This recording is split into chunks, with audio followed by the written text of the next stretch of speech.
ಮಾಡಬೇಕು. ಸೆಂಟರ್ನಲ್ಲಿ ಪಬ್ಲಿಕ್ ಬರಲಿಕ್ಕೆ ಮುಂದೆಲ್ಲ ಶಾರ್ಟ್ಸ್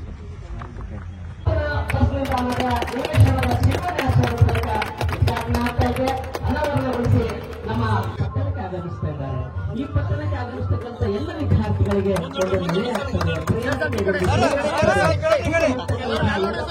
ಒಂದು ನಿಲ್ಲಕ್ಕೆ ಅವಕಾಶ ಸಿಗ್ತದೆ, ಯಾವುದೇ ತೊಂದರೆ ಇಲ್ಲದೆ.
ಹಾರೋಗೇರಿ ಅಷ್ಟೇ ಅಲ್ಲ, ಇಡೀ ಮತಕ್ಷೇತ್ರಕ್ಕೆ ಒಂದೇ ಒಂದು ಬಸ್ ಸ್ಟ್ಯಾಂಡ್ ಇರಲಿಲ್ಲ.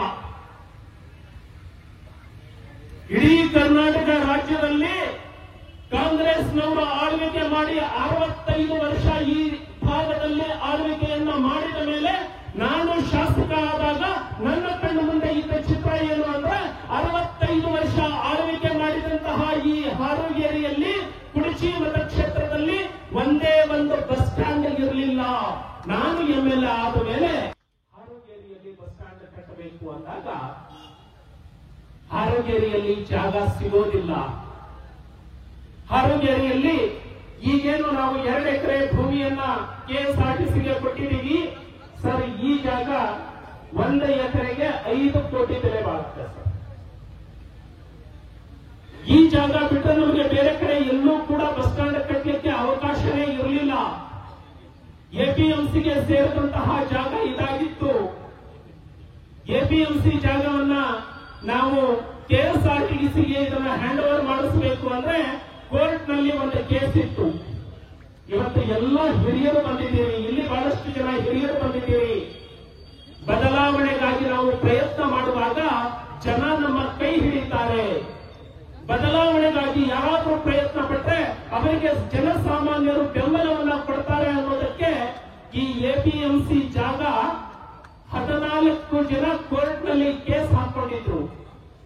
ಇವತ್ತು ಸುಬ್ರಾಯ ಉಮರಾಣಿ ಅವರು ನಮ್ಮನ್ನ ಬಿಟ್ಟು ಅಗಲಿದ್ದಾರೆ. ಕೋವಿಡ್ ನಲ್ಲಿ ಒಬ್ಬ ಪ್ರಜ್ಞಾವಂತ ಪ್ರಜೆಯನ್ನ ನಾವು ಕಳ್ಕೊಂಡ್ವಿ. ಸುಬ್ರಾಯ ಉಮರಾಣಿ ಅವರು ಆ ಎಲ್ಲ 14 ಜನರನ್ನ ಸೇರಿಸಿ ನಾನು ಅವರಿಗೆ ಮನವಿ ಮಾಡಿಕೊಂಡೆ, ಹಾರೋಗೇರಿಯಲ್ಲಿ ಸಂಜೆ 4 ಗಂಟೆಯಿಂದ 5:30ವರೆಗೆ ಇಲ್ಲಿ ಶಾಲಾ ಮಕ್ಕಳು 40,000 ಮಕ್ಕಳು ಹೋಗ್ತಾರೆ. ಆಕ್ಸಿಡೆಂಟ್ ಆದ್ರೆ ನಮ್ಮ ಮಕ್ಕಳು ಸಾಯ್ತವೆ, ಜನಸಾಮಾನ್ಯರ ಮಕ್ಕಳು ಸಾಯ್ತವೆ. ಹಾಗಾಗಿ ನೀವು ಕೇಸನ್ನ ವಾಪಸ್ ತಗೊಳ್ಬೇಕು ಅಂತ ಹೇಳಿದಾಗ ಸುಬ್ರಾಯ ಉಮರಾಣಿ ಅವರನ್ನ ಮೊದಲು ಮಾಡಿಕೊಂಡು 14 ಜನ ಏನು ಹೈಕೋರ್ಟ್ ನಲ್ಲಿ ಕೇಸನ್ನ ಹಾಕಿದ್ರು ಆ ಕೇಸನ್ನ ವಿಡ್ರಾ ಮಾಡಿಕೊಂಡ್ರು. ಕೇಸನ್ನ ವಿಡ್ರಾ ಮಾಡಿಕೊಂಡ ಮೇಲೆ ಎಪಿಎಂಸಿಯಿಂದ ಒಂದು ರೆಸಲ್ಯೂಷನ್ ಬೇಕಾಗಿತ್ತಷ್ಟೇ. ಸೆಕ್ರೆಟರಿ ರೆಸಲ್ಯೂಷನ್ ಮಾಡಿಕೊಡ್ಲಿಲ್ಲ. ಎಪಿಎಂಸಿ ಆಕ್ಟ್ ಪ್ರಕಾರ ಇನ್ನೊಂದು ಇಲಾಖೆಗೆ ಕೊಡುವಂತದ್ದು ಬಹಳ ಕಷ್ಟ. ಮಾನ್ಯ ಮುಖ್ಯಮಂತ್ರಿಗಳಿಗೆ, ಮಾನ್ಯ ಉಸ್ತುವಾರಿ ಸಚಿವರಿಗೆ ನಾನು ವಿನಂತಿಯನ್ನ ಮಾಡಿಕೊಂಡಾಗ ಇದು ವಿಶೇಷ ಪ್ರಕರಣ ಅಂತ ಹೇಳಿ ಒಂದು ಸಾರಿ ಆದೇಶ ಆಯಿತು. ಆದೇಶ ಆದ ಮೇಲೆ ಈ ಭಾಗದ ಮುಖಂಡರು ಮತ್ತೆ ಹೋಗಿ ಆಗಿರುವ ಆದೇಶವನ್ನ ಕ್ಯಾನ್ಸಲ್ ಮಾಡಿಸಿದ್ರು.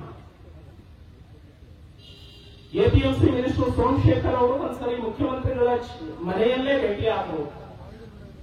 ಅಲ್ಲಿ ದೊಡ್ಡ ವಾಗ್ವಾದನೂ ನಡೆಯಿತು. ನಮಗೆ ಈ ಭಾಗದ ಜನರದ್ದು ಬಹಳ ದೊಡ್ಡ ಸಮಸ್ಯೆ ಇದೆ, ಇದನ್ನ ಬಗೆಹರಿಸ್ಬಿಡಿ ಅಂತ ಹೇಳಿ, ನೀವು ಮಾಡಿದ ಆರ್ಡರ್ನ ಹಿಂಪಡೆದಿದ್ದೀರಿ ಅಂತ ಹೇಳಿ.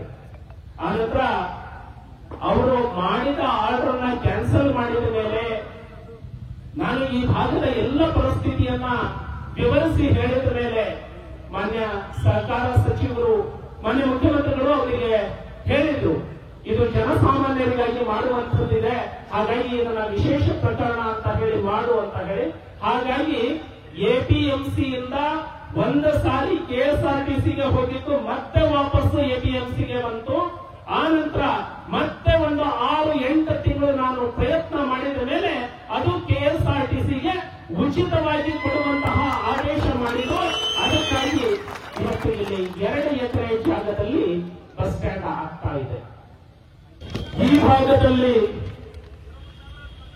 ಈ ರೀತಿ ಬಸ್ ಸ್ಟ್ಯಾಂಡ್ಗೆ ಅನುದಾನ ಬಿಡುಗಡೆ ಮಾಡಬೇಕು ಅಂತ ಹೇಳಿ ನಮ್ಮ ನಾಯಕರಾದಂತಹ ಸನ್ಮಾನ್ಯ ಶ್ರೀರಾಮುಲು ಅವರಿಗೆ ಭೇಟಿಯಾದಾಗ ಸನ್ಮಾನ್ಯ ಶ್ರೀರಾಮುಲು ಅವರು ಮೊದಲನೇ ಹಂತದಲ್ಲಿ ತಕ್ಷಣಕ್ಕೆ 4 ಕೋಟಿ ರೂಪಾಯಿಯನ್ನ ಬಿಡುಗಡೆ ಮಾಡ್ತಾನೆ, ನಾನು 4ನೇ ಪೂಜೆಗೆ ಬರ್ತೀನಿ ಅಂತ ಹೇಳಿ ಇವತ್ತು ಪೂಜೆಗೆ ಬಂದಿದ್ದಾರೆ.